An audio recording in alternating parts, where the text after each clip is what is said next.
Hello, আমি আহাদ মোল্লা। আজকে যে বিষয়টা নিয়ে কথা বলবো সেটা হচ্ছে আমার বই পড়ার অভ্যাস।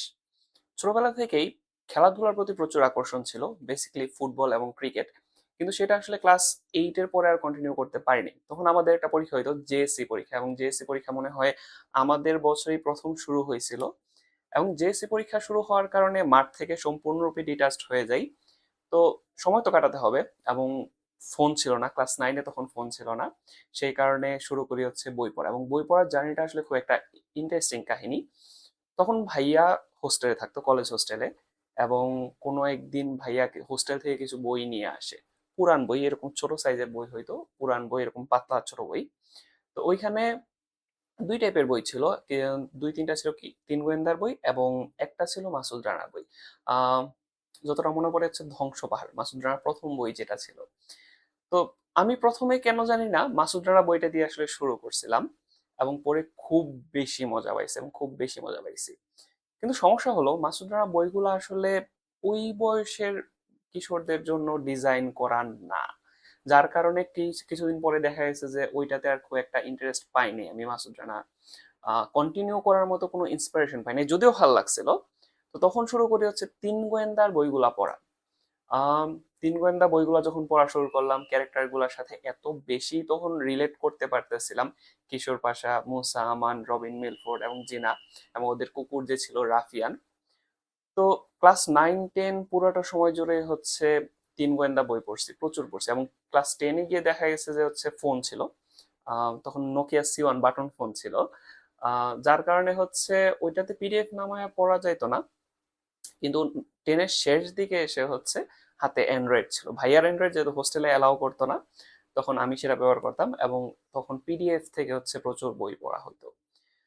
এরপরে আসে হচ্ছে কলেজ লাইফ। বই থেকে সম্পূর্ণরূপে আবার ডিটাচড হয়ে যাওয়া, কারণ আমার কলেজে হচ্ছে কোনোভাবেই আউট বই, গল্প টল্পর বই আসলে অ্যালাউ করতো না। কিন্তু দিন যায় আসলে বইয়ের প্রতি আকর্ষণটা আসলে দূর করতে পারি না। তো খোঁজ করতে করতে পেলাম হচ্ছে নরসিংদীতে কয়েকটা পুরান বইয়ের দোকান, যেখানে হচ্ছে এই টাইপের বইগুলা বিক্রি করা হইতো। এই টাইপের বই বলতে আমি বলতেছি সেবা প্রকাশনীর যে বইগুলো আছে। যারা আমার জেনারেশনে আছেন তারা আশা করি হচ্ছে এটাতে রিলেট করতে পারবেন। সেবা প্রকাশনীর বইগুলো তখন তুমুল জনপ্রিয় বই ছিল। তো ওইখানে গিয়ে তখন আর তিন গোয়েন্দা ভাল লাগতেছিল না। লাইক তখন কলেজে উঠছি, তখন তিন গোয়েন্দা ভালো লাগতেছিল না, তখন আবার শুরু করলাম মাসুদ রানা পড়া। এবং মাসুদ রানার ভিতরে এত বেশি ঢুকে গেছিলাম যে আমার মনে হয় তখন মাসুদ রানার আর কোনো বই পাইতাম না আমি ওইখানে, যে হচ্ছে যেগুলো আমি পড়ি নাই, এই অবস্থা হয়ে গেছিল। তো পড়া তো কন্টিনিউ করতে হবে, যেহেতু পড়াশোনা ছিল, মানে বই পড়া ছিল আমার একমাত্র ওয়ে অফ এন্টারটেনমেন্ট। যেহেতু আসলে যে ওই যে একবার ক্লাস 8-এ খেলাধুলা থেকে ডিটাচড হয়ে গেছি, তো মাঠের সাথে আর কখনো নিজেকে কানেক্ট করতে পারি নাই। তখন দেখা গেল মাসুদ রানা পড়তে পড়তে আস্তে আস্তে আবিষ্কার করলাম সেবা প্রকাশনী আরো অনেক বই। সেগুলোর মধ্যে ওয়েস্টার্ন যে বইগুলা ছিল, লাইক ওয়াইল্ড ওয়েস্টের কাহিনী নিয়ে যে বইগুলা হইতো, ওই বইগুলা শেষ দিকটা হয়তো খুবই ট্র্যাজিক। এবং কেন জানি না ওই ট্র্যাজেডিটা আসলে তখন খুব বেশি হিট করতো। কিছু ক্যারেক্টারের কথা আমার এখনো মনে আছে: জন ক্যালকিন, ওসমান, রক বেনন। তো এইগুলা হচ্ছে আমার মনে সারা জীবন জায়গা করে রাখবে এই ক্যারেক্টার গুলা। তো ওয়েস্টার্ন বইয়ের পাশাপাশি তখন আরো কিছু বই পাওয়া যাইতো। তার মধ্যে হেনরি রেডার হ্যাগার্ডের কিছু বই ছিল, যার মেইন নায়ক ছিল হচ্ছে এলেন কোয়াটারমাইন। এলেন কোয়াটারমাইনের যে আফ্রিকার জার্নি গুলো আছে ওইগুলো আসলে খুব বেশি ফেসিনেট করতো। একটা বইয়ের কথা স্পেসিফিক ভাবে খুব বেশি মনে পড়ে, সেটা হচ্ছে মেরি। ওটা খুব বড় একটা বই ছিল, লাইক এরকম ঠিক 200 বা 250 পেজের একটা বই ছিল। ক্রেজি থিং ইজ, ওই বইটা আমি একদিনে পড়ে শেষ করছিলাম, এতটাই আসলে বইয়ের ভিতরে ঢুকে গেছিলাম। আহ, আসলে আমার একদিনের পর একদিনে শেষ করা আসলে সবার সাথে আসলে মিলবে না আমার মনে হয়, কারণ ওই টাইমটাতে আসলে ক্রেজি লেভেলের বই পড়তাম আমি। দিনে 13-14 ঘন্টা, 15 ঘন্টা পর্যন্ত হচ্ছে আমি এই বইগুলো পড়তাম অফ ডেতে। এরপরে আমি যেটা দেখলাম আসলে এই বইগুলো না খুব বেশি এটা পাওয়া যেত না। তো অন্যান্য কি বই আছে সেটা সোর্স করতে শুরু করলাম, এবং দেখলাম যে হোস্টেলে আমার মতো অনেকেই আছে যারা বই টই পড়ে প্রচুর। আমার একটা ফ্রেন্ড ছিল, ও হুমায়ুন আহমেদের ক্রেজি ফ্যান ছিল। ওর কাছে হুমায়ুন আহমেদের যত মানে সংকলন গুলা ছিল, অনেক আছে, সবগুলাই ছিল মোটামুটি। তো ও কি করছিল, হিমু বইয়ের, তারপরে হচ্ছে মিসির আলীর যে মোটা সংকলন গুলা থাকে ওইগুলো পাতলা পাতলা হচ্ছে ছোট ছোট বই করছিল, যেটা হচ্ছে আমরা ক্লাস ফাইভের বইগুলো, গাইড বইগুলাকে আমরা যেভাবে করি ওইভাবে করে নিছিল। এবং ওইগুলা সবাইকে বিলাই বেড়াইতো রোটেশনে।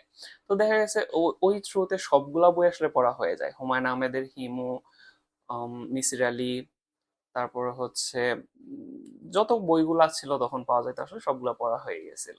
পাশাপাশি আরো অনেকের বই পড়ছি আমি, যেমন হচ্ছে শার্লক হোমসের বইগুলা পাওয়া যেত, হ্যারি পটারের বইগুলা পাওয়া যেত। এবং ওইগুলো আসলে মানে তখন দেখলাম যে একটা কমিউনিটি হয়ে গেছে, আমাদের নিজেদের মধ্যে বই এক্সচেঞ্জ করতে করতে আমরা প্রচুর বই পড়ে ফেলতে পারতেছি।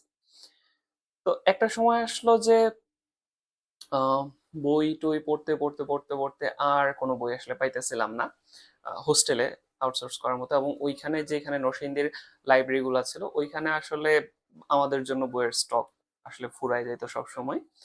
তো তখন আরেকটা জিনিস খুব চলতো, সেটা হচ্ছে রহস্য পত্রিকা। এখন চলে কিনা জানি না, তবে ওই রহস্য পত্রিকায় ছোট ছোট গল্প থাকতো, কিছু কিছু ছোট ছোট গল্প থাকতো, হরর, থ্রিলার, মিস্ট্রি টাইপের।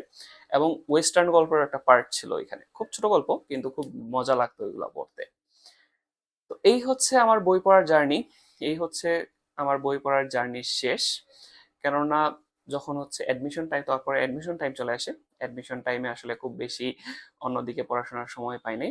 এবং ইউনিভার্সিটিতে যখন ভর্তি হই আম, তখন আসলে এই বইয়ের যুগটা কেন যেন উঠে যাচ্ছিল।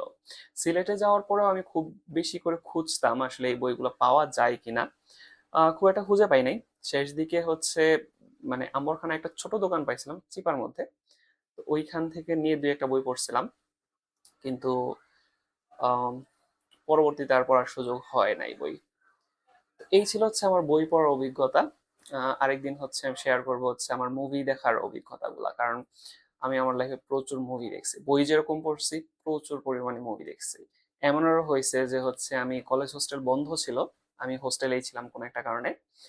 তো 2 দিনে আমি 10টা মুভি দেখছি, জাস্ট 2 দিনে। তো ওই অভিজ্ঞতা শেয়ার করব, আমার সাথে থাকবেন।